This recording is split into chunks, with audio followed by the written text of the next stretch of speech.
Hey guys, Barry at CTech-review. I want to show you a truck. I'm not sure a lot of people are aware of how cool this is. These are some of the top 2 trucks that would be on my short list for a unique heavy-duty truck. Let me show you.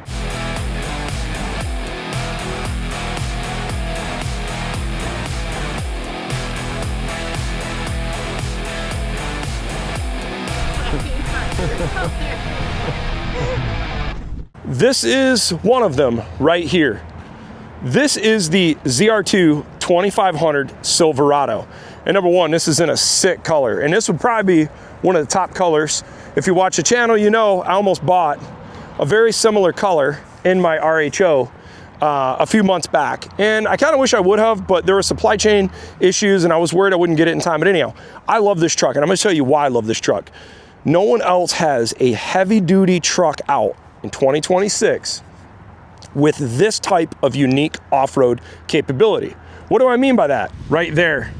That's what I'm talking about. These multi-matic dampeners are absolutely in a class of their own. This suspension for the type of off-roading I do is phenomenal. Then add in this. Look at this skid plate right here on this approach on the front differential.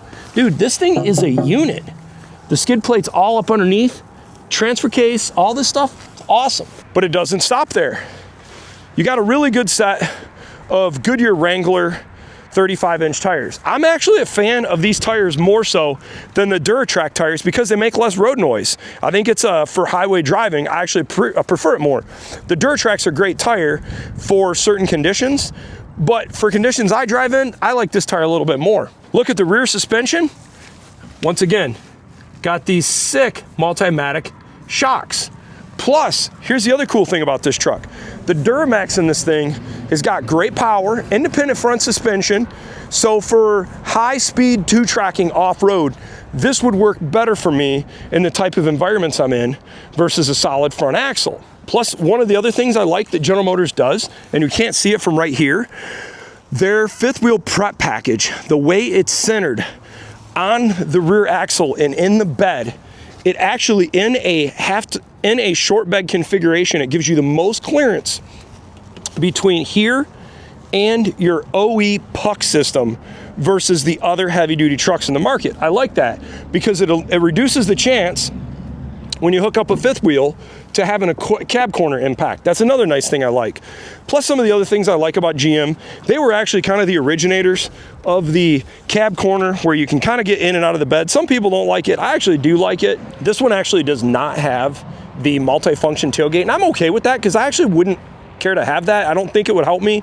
And I've had friends that have had it and they have issues when you hook up you drop the tailgate, or if you have a trailer connected, sometimes it makes it easy to hit the hitch. The other thing, this is super silly, but I noticed this right off the bat, is the position of the safety connection. This is a super easy connector for hooking up your pin. My RHO is the same way, just this is beefier being a 3/4 ton truck. Some of these designs right now are really hard to get the safety chains on. I like that. What's cool about this right here, these guys actually have a Trail Boss right next to this truck, and this is a really cool truck. If you don't really care about the unique suspension, you know, the multi-matic shocks, and you're okay with just a traditional damper, like a Rancho, like on this, you got a Trail Boss right next to this truck. But if you look at the difference in the bed height on this thing, it is a big difference, man. I didn't realize how much taller the ZR2 sits up versus the Z71. And the Z71 is a really cool truck, but look at the mirror height different. And you can obviously see the difference in tires, but this thing looks like it's at least 3 to 4 inches taller on the mirrors. And actually, they're both 2500s. Let's see what the skid plate looks like on the front of this one. It's actually got a skid plate, but it's just plastic. I wouldn't even call it a skid plate. It's just a plastic guard. The other thing I like about General Motors, I like this front end right now. I think it's a really sharp looking truck. I think it looks kind of cool. This is the gas version. I'm not entirely sure if I would go gas or diesel. I go back in this debate all the time because I think a gas heavy duty truck is a super capable truck. It's simple, and I'm not necessarily sure the diesel cost actually pays off. You know, when you start looking at the price, like this truck right here, MSRPs, you look, this is Cypress Gray. This truck is $78,135. You got options, power sunroof, black assist steps. The Cypress gray is actually 385 bucks more, 78,000. So if you added a Duramax onto this, it'd be like $11,000, $12,000 more. But the performance of the Duramax is just phenomenal. And what's cool is we're actually going to be doing a towing review here in the near future with a 26 ZR2 2500, so we'll get to see how well it tows. Here's another really cool feature General Motors does, and I don't see this very often. I'm gonna see if it picks up on the camera. Do you guys look down the bedside here, down the doors? See this like finish right here? You notice at this ridge right here, GM like puts like a heavier duty, almost like a rocker, a chip, a special protection in the paint for rock chips. I just think that's phenomenal, and it goes, you can kind of even see it even right here. It goes all the way here down, just for extra protection. It's stuff like that for the environments and conditions I drive in. I love it, and they kind of keep the same theme. You got this protection on this side here, and you can really see that texture on the body right here. I don't know, I think this is a really sweet truck. Not a lot of people know about this thing. It's a unique truck because it's not, it doesn't have a locker up front. It is an open front diff, which is okay for me. Oh, also, I'm just looking at those cab lights up top. Dude, these cab lights are stealth. I really like that as well. But this is a sweet truck. Looking forward to doing more videos on this here in the future. And it's really cool seeing a Z71 right next to this truck is a Trail Boss. And the other cool thing is the payload on these ZR2s is really high. I'd be curious to get your guys' opinion. What do you think about the ZR2? 35-inch tires, a lift kit, really incredible shocks, some great tires, and some unique interior differences, awesome skid plates, and if you want to go level up on this, you can do the AEV package, which gets you unique front and rear bumpers. I think it's a pretty sweet truck. What would be the next truck? So if I was going to add another heavy-duty truck on the bucket list, what would it be? It's the big brother to this one, the GMC 2500 AT4X. We don't have a 2500 in front of you, but I'm going to show you what the 1500 AT4X looks like interior-wise. Suspension-wise, it's identical to the 2500 ZR2 we just looked at. And the cool thing is this is actually an AEV package version, which is very similar bumper configuration. And look how beefy this is if you decided you wanted to go that route on the 2500. But for the sake of this video, I just want to really show you what the 2500 AT4X interior looks like. Dude, this is some next level interior quality. Thing looks awesome. I absolutely love this thing. Kind of see the interior here, how beautiful this thing looks. You got some nice stitching and everything. Just a really, really nice truck. I think GM's done a great job in the interior of these trucks. Kind of see the layout. I just think it's beautiful. It's hard to believe this is actually a GM truck. Nothing against GM trucks. I think they make a decent truck in the past. But this interior feels like a Yukon Denali. Just the design, the stitching, everything's cool. Some of the unique things about this is probably one of the only trucks I've seen where the integrated brake controller is right here, which initially I thought didn't really make sense, but actually going down the road, you got your hand in a good position. It's not a terrible spot. The shifter is something you got to get used to, but actually I like it. This is actually not a soft touch material. At first it looked like it, but it does look really nice. The heads up display is nice.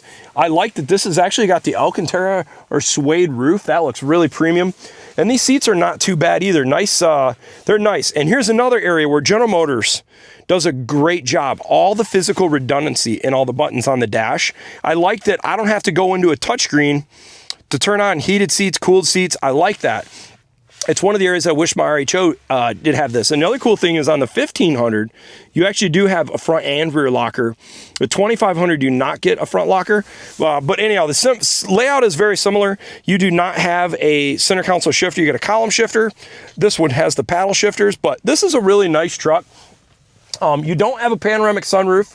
And actually, silly enough, I actually almost prefer just this right here instead of having to hit a button. This is simple. I can just do this really quickly. It's one less thing to fail. But this is nice. Let's take a look at the second row here real quick. Second row on this is just, man, it's just a really premium material. Nothing about this looks cheap. And the price tag reflects it. Heated seats, HVAC controls, USB A and C, some really nice floor mats. These things are cool. I think I'd like to see more brands do the floor mats where you've got the all-weather floor mat with the carpet in the middle. It's phenomenal because it collects the slush. You can clean this. I think it just makes sense for keeping your interior nice. Got some storage down below, which is nice. Yeah, this is a nice second row. And little things like this, you get the higher headrest area here for your head for taller people. That's kind of cool. I'll show you a difference though between the GMC and the Chevrolet truck. Where I would go the Chevrolet route over the GMC is right here. Remember I talked about this rocker protection? See this right here? You kind of see that texture. The texture on the GM truck, and you can really see it on this color interior, it's only the bottom of the rocker panel. It doesn't go all the way up to this area. And look at the splash from the tires. You're gonna get splash on the tires, not just on the rocker panels here, but you're gonna get it up into the door. The Chevrolet give you that rough texture, that rocker chip protection all the way up to this ridge where the GMC is down here. Now what's interesting is, ask yourself, why would GM only do this textured material up to that point? So I think they're doing that because they're trying to keep that premium look, and if they just do that to this part of the door here has the same matching texture, so it looks a little more premium. But for the use I'm gonna go for in a truck, I'd actually prefer a little extra protection. So I'd actually give the nod to the Chevrolet over the GMC at that point.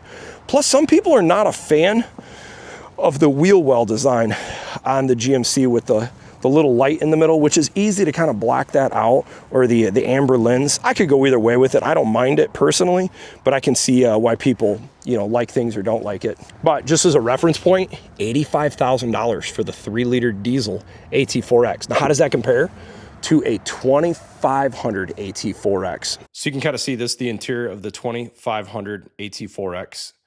Looks identical to 1500, just the shifter's in a different location. There's nothing different otherwise on the interior of this truck, but take a look at the price. Look at this, guys, $97,000 for a 2500 AT4X with the big diesel. I guess the price makes sense, 12 grand more than the 1500 baby diesel. So those are two trucks that I think are really cool that not a lot of people are aware of, that have a unique type of off-road capability, being an independent front suspension pickup truck, but you're still getting over 2,500 pounds of payload capacity. You're still getting a lot of horsepower in a gas or diesel configuration and some unique shocks. I'd be curious to get your guys' thoughts if you were gonna buy a heavy duty 2,500, not a 3,500 or a 350, what would be the truck you would go with and why? A lot of great options out there. Thanks for watching.